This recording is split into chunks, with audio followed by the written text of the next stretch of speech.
Delatte raconte. Christophe Delatte.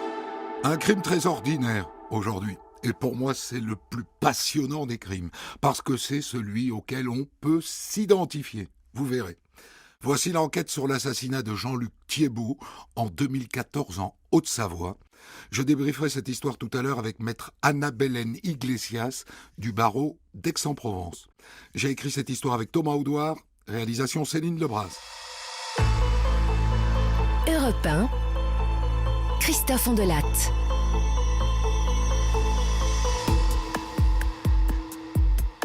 Est-ce qu'un type qui est charpentier, qui a un chantier en cours, peut disparaître comme ça du jour au lendemain sans prévenir, pour aller courir la gueuse ou pour aller se mettre les doigts de pied en éventail à la plage? C'est peu probable. Surtout que le type dont je vous parle, qui s'appelle Jean-Luc Thiébaut et qui est donc charpentier à La Tour en Haute-Savoie, est un type très sérieux, très sérieux. S'il avait dû interrompre son chantier pour une raison ou pour une autre, il l'aurait dit. Il aurait prévenu, c'est sûr. Aucun doute là-dessus. Et pourtant, on est en juin 2014 et ça fait 8 jours que le chantier de Jean-Luc est en plan. Les poutres et les tuiles en vrac. 8 jours qu'il ne répond plus au téléphone. Et d'ailleurs, sa messagerie est pleine. C'est son ex-femme, Patricia, qui s'en inquiète la première. Au bout de 8 jours, elle appelle les gendarmes de Haute-Savoie. C'est vraiment pas le genre d'homme à partir sur un coup de tête. Il m'aurait prévenu, forcément. On a quand même 3 gamins en commun, mais on s'entend plutôt bien. Il m'aurait prévenu. Vous pourriez aller voir chez lui, à La Tour? Bien sûr qu'ils peuvent aller voir. Et ils y vont. Sa femme nous a dit qu'il avait une BMW, Bon, a priori, elle n'est pas là. Et après, les gendarmes entrent dans la maison. S'il est parti, c'est de manière précipitée, Regarde, ses valises sont là. Son placard à en juger au premier coup d'œil, comme ça, il est plein, à craquer. Ah tiens, la vaisselle n'est pas faite. Et regarde les casseroles. Sur le gaz, elles sont pleines. Voyons, regarde le frigo. Il est plein. Ah, ça, en revanche, c'est plus inquiétant. Une bouteille de vin est fracassée sur le sol. Les gendarmes rappellent alors Patricia, l'ex-femme du disparu, et ils lui racontent la vaisselle pas faite, les casseroles pleines. Vous me dites qu'il n'a pas fait la vaisselle? Ah, ça, je peux vous dire que c'est inquiétant parce que Jean-Luc, il est maniaque, vous pouvez pas imaginer. C'est pas du tout le gars à laisser la vaisselle dans l'évier sans la faire. Eh ben moi non plus. Si je disparais un jour et qu'il y a de la vaisselle sale dans mon évier, c'est qu'il y a un souci. Bref, tout ça est très inquiétant. Et ça l'est encore plus quand les gendarmes reçoivent un appel de la belle-sœur de Jean-Luc Thiébaut. La dernière fois que j'ai eu Jean-Luc au téléphone, c'était il y a un peu plus de 8 jours. Le 27 mai. Un peu après 8 heures du soir. On était en train de discuter. Et là, j'ai clairement entendu qu'on sonnait à la porte. Et là, il m'a dit, je dois te laisser, je te rappelle tout à l'heure, je vais voir qui c'est. Et il m'a jamais rappelé. Et depuis, il répond à personne.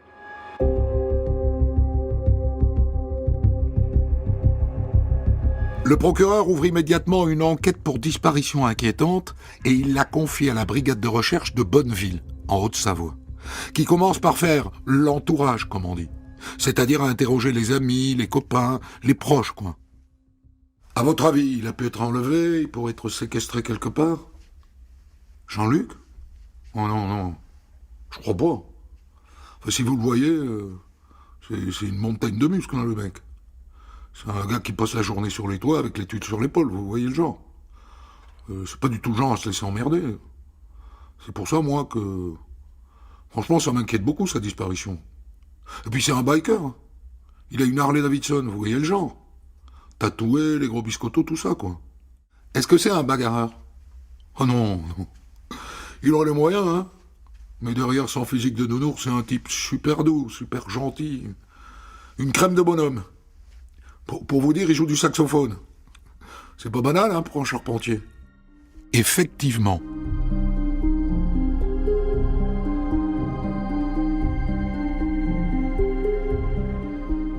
Et donc, les gendarmes se tournent à nouveau vers son ex-femme, Patricia, avec déjà dans la tête l'idée qu'il lui est arrivé quelque chose, et que peut-être on l'a tué.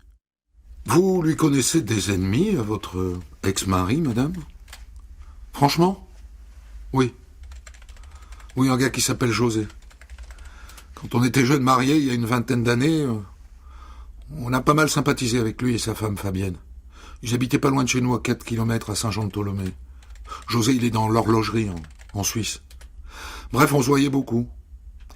Et mon Jean-Luc, ça, je l'ai vu tout de suite. Hein. Il en pensait pour Fabienne, la femme de José. D'ailleurs, il s'en cachait pas. Il est comme ça, Jean-Luc. Et elle aussi, j'ai vu tout de suite qu'elle en pinçait pour lui. Elle le chauffait, elle lui mettait la main sur la cuisse devant nous. Moi, je vous le dis tout de suite, ça me plaisait pas trop. On venait de se marier quand même. Hein. Et un jour, j'ai dit à José, ta femme, je suis sûr qu'elle couche avec mon mec. Et José, il l'a très mal pris, ça. Je le comprends. Hein. Et elle raconte ensuite qu'un jour, les deux couples ont décidé de tout mettre sur la table, tous les quatre, les yeux dans les yeux. Et Fabienne, il a fallu qu'elle fasse des excuses, hein, auprès de José. Et auprès de moi, d'ailleurs, forcément. Et bon, on a décidé, José et moi, de leur pardonner à l'un à l'autre, de tourner la page, de passer à autre chose. Et tous les deux, Jean-Luc et Fabienne, ils ont promis d'arrêter, quoi. Et on a continué à se voir comme si de rien n'était.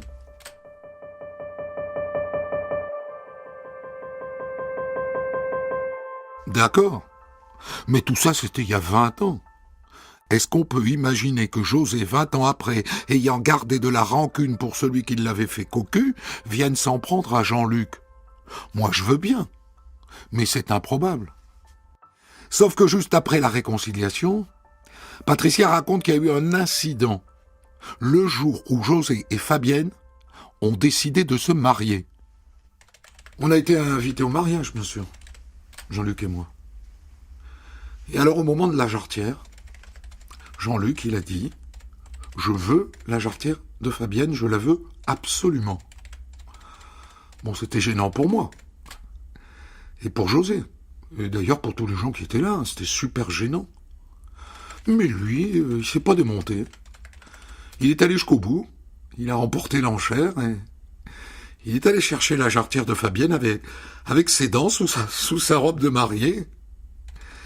Et là, je me suis dit, et José aussi sans doute, hein, qu'ils avaient jamais arrêté, en fait. Qu'ils baisaient toujours ensemble, enfin plus ou moins. Qu'ils continuaient de se voir, en tout cas. Moi, j'en suis sûr. Et moi, à ce moment-là, j'ai décidé de divorcer. Le mec, il vous fait ça devant tout le monde, c'est pas possible, quoi. Et Fabienne et José, ils ont continué à vivre ensemble après leur mariage. Ah oui, oui. Juste une question, madame. À votre avis, ils se voyaient toujours 20 ans après? Oui, je pense. Enfin, j'en suis sûr. Et c'est pour ça que je vous dis que s'il est arrivé quelque chose à Jean-Luc, à mon avis, José, il y est peut-être pour quelque chose. Et les habitants de la Tour, c'est pas grand, hein, 1250 habitants, confirment que Jean-Luc et Fabienne sont toujours amants. Ah, elle allait tous les jours chez lui. Faut être aveugle pour pas s'en apercevoir.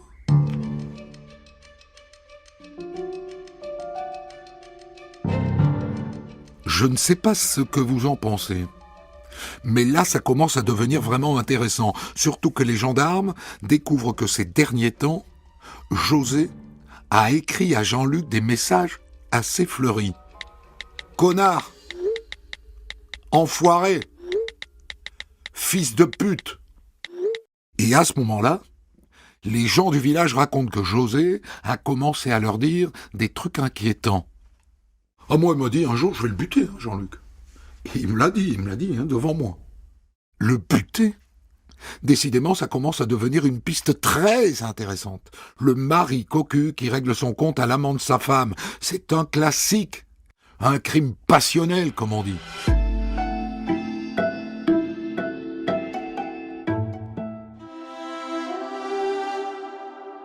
Deux jours après l'ouverture de l'enquête pour disparition inquiétante, les gendarmes convoquent José et sa femme Fabienne pour les entendre. Ils ne les mettent pas en garde à vue, hein, c'est juste pour en savoir plus. Et bien entendu, ils les interrogent séparément. Et d'abord elle, Fabienne. On a couché ensemble avec Jean-Luc, mais c'était il y a 20 ans. Et encore une seule fois. Et c'est parce que Jean-Luc a beaucoup insisté, genre relou, vous voyez. Après, c'était un beau mec, ça c'est vrai. Et ça ne s'est jamais renouvelé. Mais non, jamais. Je lui ai mis les points sur les i. Je lui ai dit que j'avais pas envie que ça se reproduise, et puis voilà. Qu'il restait mon ami. Mais rien de plus. Vous y croyez? Moi pas trop. Je connais la nature humaine. Une bite à roulette, c'est une bite à roulette à vie. Et une vicomtesse de l'arrache du cul est une vicomtesse de l'arrache du cul à vie. Je n'en connais pas qui aient trompé leur mari une fois et qui ensuite sont devenus des saintes nitous. Je n'en connais pas. Cette greluche se moque de nous et des gendarmes. Madame, nous avons étudié le téléphone portable de Thiébaut Jean-Luc. Et nous avons constaté que, encore très récemment, vous vous êtes échangé des messages tous les deux. Mais oui, c'est vrai ça. Mais c'était purement amical. Après, dans sa tête à lui, c'était peut-être plus, mais moi... Enfin, pour moi, c'était amical. Je voyais bien que lui, il voulait qu'on replonge. Mais il a fallu que je le calme. Moi, c'était pas du tout mon intention. Ouais. À vérifier.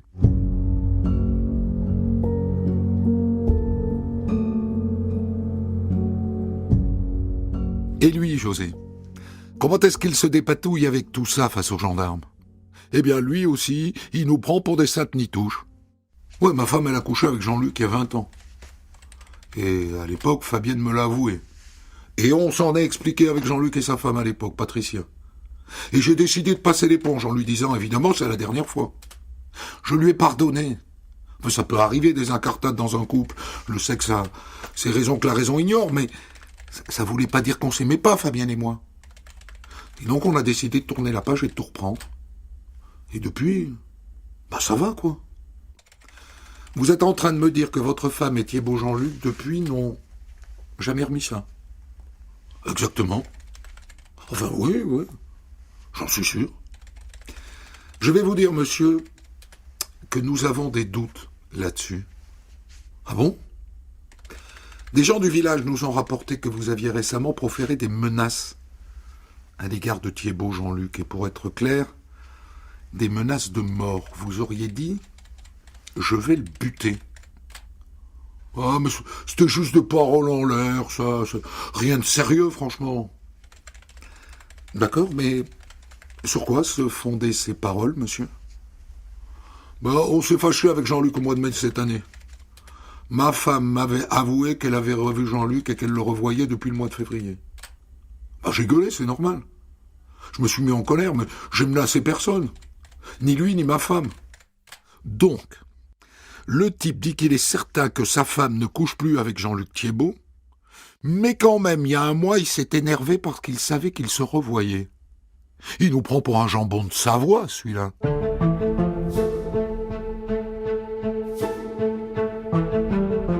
Après, il y a quand même un truc qui ne colle pas. Jean-Luc Thiébaut, c'est musclore. Alors que lui, José, c'est un gringalet d'1,60 m et 70 kilos tout mouillé. Il n'a pas pu faire le poids ou contraindre Jean-Luc à quoi que ce soit. Et s'il n'y était pour rien, le petit José.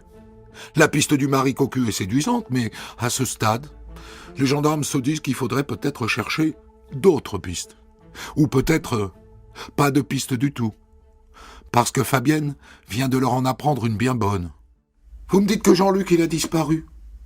Mais il continue à m'envoyer des SMS, y compris ces derniers jours. Donc, il serait vivant. Les gendarmes seraient en train de perdre leur temps. Vous pouvez me les montrer, ces SMS, madame? Oui. Tenez, regardez. Elle n'a pas menti. Elle a bien reçu des messages de Jean-Luc depuis sa soi-disant disparition, le 5 et le 6 juin précisément, c'est-à-dire 2 jours avant que Patricia, son ex-femme, ne commence à s'inquiéter de ne pas avoir de nouvelles. Bon, donc il est parti de son plein gré. C'est possible, hein? mais c'est pas certain. Cela dit, d'autres proches ont eux aussi reçu des SMS. En revanche, personne ne lui a parlé. Et du coup, les copains ont du mal à y croire. Oh, mais Jean-Luc, les SMS, c'est pas du tout son truc. Il préfère largement parler aux gens en direct, hein, ou au pire, il laisse un message vocal. Mais les SMS, non. Et l'un des propres fils de Jean-Luc, le cadet, lui aussi a un doute. Moi aussi, j'ai reçu des SMS de papa, plusieurs. Mais je vais vous dire, c'est pas lui qui les a écrits. Ah bon, qu'est-ce qui vous laisse penser ça, jeune homme? Mon père, il est nul en orthographe. Il fait une faute à chaque mot, normalement. Et là, c'est impeccable, il n'y a pas de faute. Donc, moi, je pense que c'est quelqu'un d'autre qui est au bout du fil. Et le gamin en doute d'autant plus qu'ils ont un code avec son père. Un code que personne ne connaît, à part eux deux. C'est un truc idiot, hein. Mais quand j'écris à mon père chocolat, il me répond vanille. Ça fait des années qu'on fait ça. Et donc là, j'ai répondu à un de ses messages en disant « Coucou, ça va? Chocolat ?» Et là, il m'a répondu « Oui, ça va. » Et c'est tout. Alors c'est sûr que c'est pas lui qui écrit les messages. Alors qui? Celui qui l'a tué, par exemple? Et si je dis qu'il l'a tué, c'est parce que les gendarmes viennent de recevoir un appel. Les dirigeants d'une usine à 2 kilomètres de chez les Thiebaud. Ils viennent de faire une étrange découverte. Sur le parking, là, chez nous, on a trouvé une drôle de flaque, mais une grosse flaque, hein, qui fait au moins 3 mètres de diamètre. Et franchement, on dirait du sang, hein.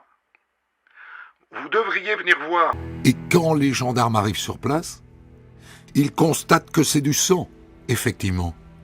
Et à côté, ils trouvent 2 douilles de balles, calibre 9 mm. Et aussi un tout petit bout de chair. Et des morceaux de verre, on dirait des débris d'une vitre de voiture. C'est une scène de crime. Et le labo confirme assez vite que c'est le sang de Jean-Luc Thiebaud. Il est mort. On l'a tué. Et les morts envoient très rarement des SMS. On retrouve la voiture, la BM de Jean-Luc, à Genève, en Suisse, sur le parking d'une résidence, avec les clés sur le contact et des traces de sang dans le coffre et sur le pédalier. Et le labo confirme une fois de plus que c'est le sang de Jean-Luc. Et maintenant, je vais faire appel à votre perspicacité. Il n'y a pas un truc qui vient de faire tilt dans votre tête de Colombo du dimanche? La Suisse. Je vous en ai déjà parlé de la Suisse. Qui travaille en Suisse? Eh bien, José, le mari cocu, je vous ai dit qu'il était dans l'horlogerie. Figurez-vous que son usine se trouve à 800 mètres de l'endroit où on vient de découvrir la voiture. Il n'est pas net, décidément, celui-là. Jean-Luc et Fabienne continuaient de faire crac-crac régulièrement. Les voisins racontent qu'elle venait chez lui tous les jours, entre midi et 2h. Une partie de jambes en l'air quotidienne. Fabienne a menti. Elle n'a jamais arrêté de le voir depuis 20 ans. Et donc les gendarmes la convoquent à nouveau. C'est vrai que ça marchait plus trop avec José, vous savez. Bon, après 20 ans de mariage, ce sont des choses qui arrivent. Il passe beaucoup de temps à s'occuper de ses équipes de football, de sa mairie, et beaucoup plus qu'à s'occuper de moi. Hein. Il me délaisse. Et donc j'ai trouvé avec Jean-Luc du réconfort. Mais attention, je le redis, juste de l'amitié. On couchait pas ensemble avec Jean-Luc. Jean-Luc, c'était un soutien, une épaule, c'était mon confident. Et c'est pour ça que j'allais souvent déjeuner chez lui. Mais comment la croire? Elle a un trousseau de clés de la maison de Jean-Luc. Et chez lui, elle a ses produits de toilette, elle a une brosse à dents, elle a une robe de chambre, elle a une chemise de nuit, elle a des pantoufles. Vous en connaissez, vous, des gens qui laissent tout ça chez leurs confidents? Eh ben non, vous n'en connaissez pas. Et les gendarmes recueillent encore d'autres témoignages de copains qui prouvent que José était au courant. Moi, ce que je sais, c'est qu'il fouillait tout le temps son téléphone et son ordinateur. Et que le soir, quand elle allait se coucher, il allait regarder sa culotte dans le panier à linge pour savoir s'il n'y avait pas des traces, quoi. Enfin, vous voyez ce que je veux dire. Il savait, José. Et mieux que ça. Il les a surpris ensemble, c'était un mois avant la disparition de Jean-Luc. Il les a surpris? Bah oui, un mois avant qu'ils disparaissent. Le week-end du 1er mai. Fabienne lui avait dit qu'elle allait passer le week-end dans le sud avec les enfants pour souffler. Et donc José, il l'a laissé partir, mais il s'est pointé là-bas. Et là, il a découvert que Jean-Luc était là aussi. Et donc, il a demandé à Fabienne de choisir, et Fabienne, elle a choisi Jean-Luc. Devant lui. Quelle menteuse, cette Fabienne! Mais devant le gendarme, elle ne se démonte pas. Oui. Jean-Luc, il est passé me voir ce week-end-là. Mais c'est parce qu'il était de passage dans le coin. Il est juste passé me voir, c'est tout. Je voudrais bien vous croire, madame, si on n'avait pas retrouvé vos pantoufles chez monsieur Thiebaud. C'est Jean-Luc qui me les a achetés pour que je me déchausse quand j'arrive chez lui, c'est tout. Et la brosse à dents? Oh ben ça, c'est parce que je me brosse les dents après chaque repas. Hein. Elle a réponse à tout. Et elle se paye notre poire.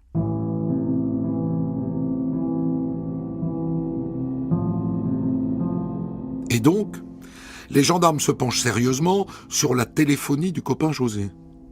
Et figurez-vous que depuis que Jean-Luc a disparu, les deux téléphones bornent en permanence, en même temps, au même endroit. Comme s'ils étaient dans la même poche. Et le jour du crime, ils sont allés tous les deux en Suisse, ensemble. Plus de doute, José, dont je peux maintenant vous donner le nom, José Evangelista, est mêlé d'une manière ou d'une autre à la disparition de Jean-Luc Thiebaud, et sans doute à son meurtre. Alors le juge le met en examen pour assassinat et il l'envoie au Niouf. Et je peux vous dire que ça fait un peu de bruit parce que José Evangelista est conseiller municipal de sa commune de Saint-Jean-de-Tholomé.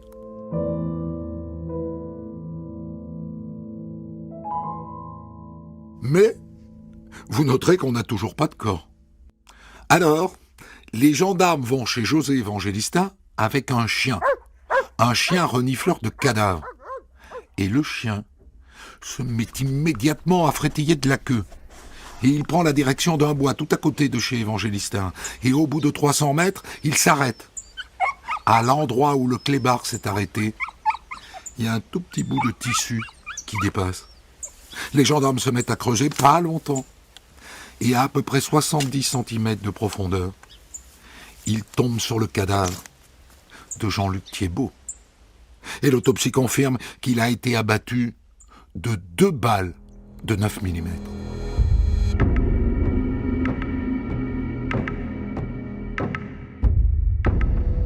Interrogé par le juge d'instruction, José Evangelista ne craque pas. Il n'a pas tué Jean-Luc. Et si on l'a trouvé près de chez lui dans le bois, c'est par hasard. Et je vous le dis tout de suite, pendant toute l'instruction, il va s'entêter à nier les évidences. Voilà sans doute ce qui s'est passé. José a amené son copain Jean-Luc sur un prétexte qui reste à éclaircir, sur le parking de cette usine où on a retrouvé la mare de sang. Il l'a abattu, il a mis le corps dans le coffre et il est allé l'enterrer dans la forêt près de chez lui. Et après, il s'est débarrassé de la BM en Suisse. Et ensuite, il a utilisé le portable de Jean-Luc pour faire croire qu'il était vivant. Voilà, il a fait tout ça par jalousie.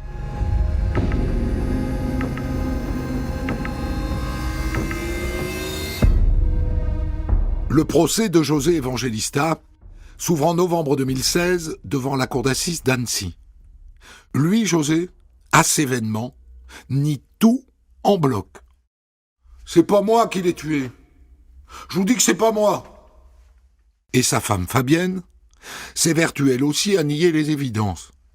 Jean-Luc, c'était mon ami. C'était mon confident.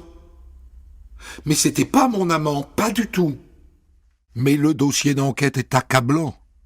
Alors l'avocat de José, maître Dufour, fait ce qu'il peut. Regardez mon client. Regardez-le. Il est tout petit.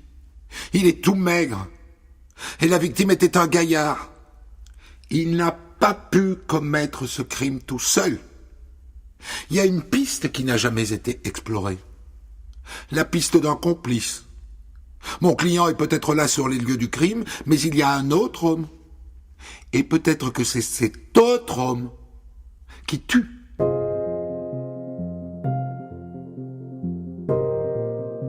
L'avocat général réclame 25 ans de prison et la cour condamne finalement José Evangelista à 20 ans. Assez logiquement, puisqu'il nie, il fait appel. Deuxième procès en février 2018 à Chambéry. Et il nie encore. On m'accuse d'un meurtre que j'ai pas commis. Monsieur Evangelista, reconnaissez-vous néanmoins que vous étiez très jaloux de votre femme et de la relation qu'elle entretenait, et que votre couple était en difficulté? J'ai toujours été jaloux. C'est comme dans tous les couples, il y a des hauts, des bas. Moi, j'ai jamais vu des couples qui s'engueulent pas. Les disputes, ça pouvait aller d'une chaise mal placée à un steak qui était trop cuit, mais moi, je l'aime, Fabienne. Et je l'aimerai toujours. Et de toute façon, c'est pas moi qui ai tué Jean-Luc. J'étais en colère contre lui, mais pas au point de vouloir sa mort. Vous seriez donc victime d'un coup monté, monsieur Evangelista? Bah oui. Il y a plein d'autres personnes qui auraient pu faire ça. Peut-être son ex-belle-famille, peut-être son ex-femme, peut-être son ex-belle-sœur. Mais vous avez des éléments qui puissent étayer ces soupçons? Ben non. Moi, je fais comme tout le monde. Je vais loin dans les hypothèses.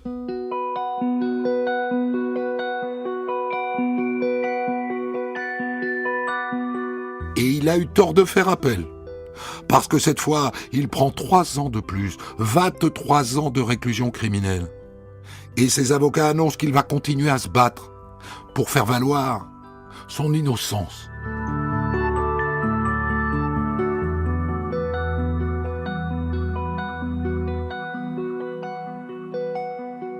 Je vais débriefer cette histoire avec vous, maître Anna-Bélène Iglesias. Vous êtes avocate au barreau d'Aix-en-Provence et dans ce dossier, vous étiez l'avocate de la sœur de Jean-Luc Thiébaut, donc avocate de la partie civile. 20 ans au premier procès, 23 ans en appel alors que José Evangelista encourait la perpétuité. Est-ce que vous pensez que dans ce verdict, on prend un peu en compte la fameuse tolérance pour les crimes passionnels? Ah non, là on n'a pas du tout pris en compte non, puisque le comportement et le caractère de José a joué en sa défaveur, donc on pouvait pas. S'il avait reconnu les faits, on aurait pu envisager une peine différente, mais là, vu son comportement et vu la manière dont il s'est exprimé, il n'y a pas eu de non, pas du tout. Parce que c'est un de ces crimes qu'on a un petit peu de mal à juger, parce qu'au fond, en nous, chacun a dans l'idée que la jalousie, la blessure, la flétrissure de la tromperie peuvent amener n'importe qui à commettre l'irréparable. Oui, à mon avis, c'est vrai que ça peut arriver à n'importe qui, c'est vrai. Mais c'est pour ça que chacun peut s'identifier à cette histoire, comme vous l'avez dit au départ. Mais c'est vrai que comme on n'a pas eu de réponse à nos questions et comme il niait les faits, et en fait on est parti sans savoir ce qui s'était passé et lui n'avait rien fait et Fabienne le défendait à chaque fois et minimisait la relation qu'elle avait avec Jean-Luc. Donc en fait on est parti sans savoir ce qui s'était vraiment passé et on le saura jamais maintenant. Donc au fond il s'est privé de bénéficier de l'excuse du crime passionnel par son comportement, quoi. Il n'était pas aimable en fait, il n'était pas super sympa. À la première audience, il est resté très sec, très froid, très distant. À la deuxième audience, il a essayé d'être un petit peu plus dans l'émotion, il a pleuré de temps en temps et il a essayé de nous faire partager certaines émotions, mais c'est vrai que ça passait pas. Il était froid, il était distant, il était sur sa position et il changeait pas de positionnement. Donc en fait, moi je pense qu'il est coincé dans son mensonge, donc pour le coup, il peut pas dire la vérité. À votre avis, le sentiment que vous avez, parce que si vous en avez parlé avec lui, d'abord avant le procès, vous n'en aviez pas le droit, mais depuis vous avez pu, il a forcé son avocat à aller sur cette ligne de défense un peu suicidaire? Je pense pas, parce qu'en fait, nous, en tant qu'avocats, on est là pour accompagner notre client. C'est vrai que de temps en temps, on peut leur dire qu'il vaut mieux avouer les faits, mais si on force pas un avocat, en fait, pour le coup, l'avocat, à mon avis, était convaincu de son innocence, puisqu'on en avait discuté avec Maître Cormier, et pour Maître Cormier, il y avait plein d'éléments qui pouvaient laisser douter et que c'était pas lui en fait. Donc non, Maître Cormier, je pense que personne peut le forcer à faire quoi que ce soit. Non. Il était convaincu de l'innocence de son client. Alors, on a évoqué donc ce refus de José Evangelista de reconnaître qu'il a tué Jean-Luc, et donc cette impossibilité dans laquelle il se trouve de plaider que c'était un crime passionnel. Mais moi, ce qui m'interroge, c'est pourquoi. Pourquoi est-ce que ce type, au point où il en est, qui risque de partir pour perpétuité, n'est pas capable de se déballonner devant la cour d'assises et de dire « oui, d'accord, c'est moi ». Alors, en fait, il faut l'imaginer dans le box. Et en face de lui, du moins sur le côté, il y a ses enfants, sa femme, sa belle famille, sa famille. Et face à toute votre famille, à le poids du regard de votre famille, quand vous avez commencé à dire que c'était pas vous et que vous êtes innocent, je le vois mal et je le voyais mal avouer devant ses enfants qui étaient là au premier rang tous les jours, dire bah oui c'est vrai, c'est moi qui l'ai tué. Donc je pense que vis-à-vis de ses enfants, il n'a pas eu le courage ni la force de le dire et il est resté bloqué. Et puis il y avait Fabienne, il y avait les parents de Fabienne. Je veux dire, à mon avis, c'était impossible pour lui. Ouais, je pense. Et puis une question aussi, depuis le début, il disait que c'était pas lui et franchement, c'était pas facile parce que peut-être s'il y avait pas eu si ça avait été à huis clos, s'il y avait eu personne, à ce moment-là, c'est beaucoup plus facile de se livrer, de dire voilà, c'est moi, je le regrette, je suis désolée. Mais là, quand vous avez vos enfants au premier rang, c'est dur, je pense. Il a pas osé, il a pas eu le courage. Il a pas eu le courage.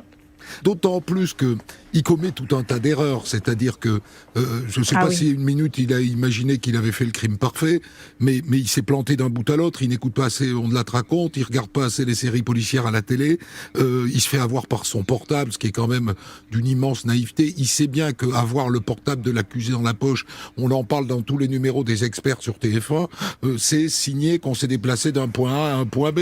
Donc s'il a le portable de la victime dans la poche, on va vite lui tomber dessus, il peut s'en douter de ça. Oui, non, en fait, oui, il y a eu le portable, il y a eu le corps qu'on a retrouvé à 300 mètres de chez lui. Oui. Il y a eu du sang sur ses bottes, la voiture. Oui, c'est vrai que pour le coup, puis le téléphone a borné à chaque fois qu'il s'est déplacé en Suisse ou qu'il a été à Carcassonne rejoindre Fabienne pour son anniversaire. Là aussi, le téléphone a borné. C'est vrai que le téléphone a borné plusieurs semaines. Et puis José ne faisait pas de faute d'orthographe. Donc pour le coup, on s'imagine que c'est bien lui qui a écrit les SMS puisque Jean-Luc en faisait. C'est stupéfiant, donc, oui, ça, de voir que plus les séries télévisées ou les émissions comme la mienne racontent les erreurs lorsqu'on se retrouve à vouloir tuer quelqu'un, on fait tous les mêmes erreurs. Ils font tous les mêmes erreurs. Ouais, pour le coup, oui, il en a fait pas mal.